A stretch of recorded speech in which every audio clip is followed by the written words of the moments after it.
Semi ഫൈനലിന് മുൻപ് താരതമ്യേന ദുർബലരായ എതിരാളികളായാണ് ഗുജറാത്ത് കേരള ടീമിനെ കണ്ടിട്ടുണ്ടാവുക.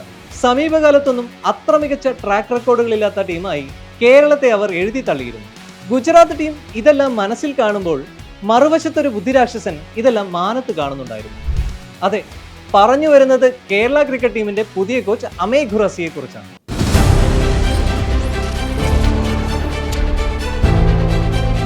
എതിരാളികളായ ഗുജറാത്തിന്റെ ഓരോ നീക്കവും മുൻകൂട്ടി കണ്ട് കൃത്യമായ ആക്ഷൻ പ്ലാനുകളുമായാണ് കേരള നായകൻ സച്ചിൻ ബേബിയും സംഘവും സെമി ഫൈനലിൽ കളത്തിലിറങ്ങി. ടോസ് ജയിച്ചപ്പോഴേ ഭാഗ്യത്തിന്റെ പിന്തുണ തങ്ങൾക്കാണെന്ന് ഖുറാസിയും സച്ചിനും ഉറപ്പിച്ചിരുന്നു. അതിനനുസരിച്ച് ഡിഫൻസീവായ നീക്കമാണ് കേരളത്തിന്റെ ഭാഗത്തു നിന്നുണ്ടായത്. പരമാവധി സമയം ക്രീസിൽ ചെലവഴിച്ച് ലൂസ് ബോളുകൾ മാത്രം നോക്കി റൺസ് കണ്ടെത്തുകയായിരുന്നു ലക്ഷ്യം. സ്വന്തം കഴിവിൽ വിശ്വസിച്ചാൽ അത്ഭുതങ്ങൾ സംഭവിക്കുമെന്നാണ് പരിശീലകൻ അമേയ് ഖുറാസിയ എല്ലാ മത്സരങ്ങൾക്ക് മുൻപായും കേരള താരങ്ങളെ ഉപദേശിച്ചിരുന്നു. പരിശീലകന്റെ പോസിറ്റീവ് വാക്കുകൾ കളത്തിലും അതേപടി നടപ്പാക്കിയ കേരള താരങ്ങൾ അസാധാരണ മികവാണ് നോക്കൌട്ട് സ്റ്റേജിൽ പുറത്തെടുത്തത്. തീർത്തും ടീം ഗെയിം ആയിരുന്നു കേരളത്തിൻ്റെതെന്ന് ഉറപ്പിച്ചു പറയാം. ഓൾറൗണ്ടർമാരുടെ പ്രകടനങ്ങളും നിർണായക മത്സരങ്ങളിൽ കേരളത്തിന് തുണയായി.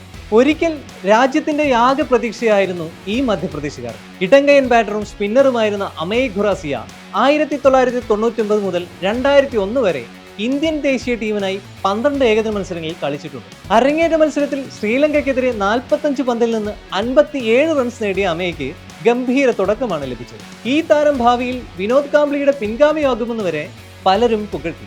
എന്നാൽ പ്രതീക്ഷിച്ച പോലെ ഈ ഇടങ്കയൻ ബാറ്റർക്ക് ദേശീയ ടീമിന് വേണ്ടി കാര്യമായി ഒന്നും തിളങ്ങാനായില്ലെന്നതാണ് വാസ്തവം. പിന്നീട് കളിച്ച 10 ഇന്നിംഗ്സുകളിൽ നിന്നായി ഖുറാസിയെ നേടിയത് 92 റൺസ് മാത്രമായിരുന്നു. മോശം പ്രകടനങ്ങളുടെ അടിസ്ഥാനത്തിൽ അദ്ദേഹം ടീമിന് പുറത്തായി. ഇന്ത്യക്കായി അരങ്ങേറ്റം കുറിക്കുന്നതിന് മുൻപ് സിവിൽ സർവീസ് പരീക്ഷ പാസ്സായ ക്രിക്കറ്റർ എന്ന അപൂർവ ബഹുമതി ഖുറാസിയയ്ക്കുണ്ട്.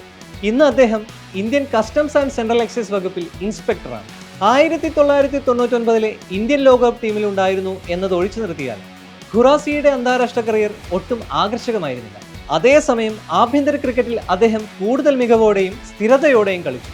മധ്യപ്രദേശ് രഞ്ജി ടീമിൽ നിന്ന് പുറത്താക്കപ്പെട്ടതിനെ തുടർന്ന് 2007 ഏപ്രിൽ 22-ന് ഖുറാസിയ ഫസ്റ്റ് ക്ലാസ് ക്രിക്കറ്റിൽ നിന്ന് വിരമിച്ചു. മധ്യപ്രദേശിന്റെ പരിശീലകനായും അമേയ് ഖുറാസിയെ തിളങ്ങി. കേരളത്തിന്റെ കോച്ചാകാൻ ഓസ്ട്രേലിയയുടെ മുൻ പേസർ ഷോൺ ടൈറ്റ് ഉൾപ്പെടെ 10ഓളം പേർ അപേക്ഷ നൽകിയിരുന്നെങ്കിലും അവരെ എല്ലാം തഴഞ്ഞാണ് ഖുറാസി എന്ന 52-കാരനെ കോച്ചായി KCയെ തിരഞ്ഞെടുത്തത്. അത് അദ്ദേഹത്തിന്റെ കഴിവിലുള്ള ഉറച്ച വിശ്വാസം കൊണ്ടായിരുന്നു. ആ പ്രതീക്ഷ അമേയ് ഖുറാസിയെ നിലനിർത്തുന്നതാണ് കേരളം കണ്ടത്. കേരള ടീമിനെ ചരിത്രത്തിലെ ആദ്യ രഞ്ജി ട്രോഫി ഫൈനലിലേക്കും സ്വപ്ന കിരീടത്തിന് അരികിൽ വരെയും എത്തിക്കാൻ ഖുറാസി എന്ന ബുദ്ധിരാക്ഷസന് കഴിഞ്ഞുവെന്നത് ചില്ലറ കാര്യമൊന്നുമല്ല.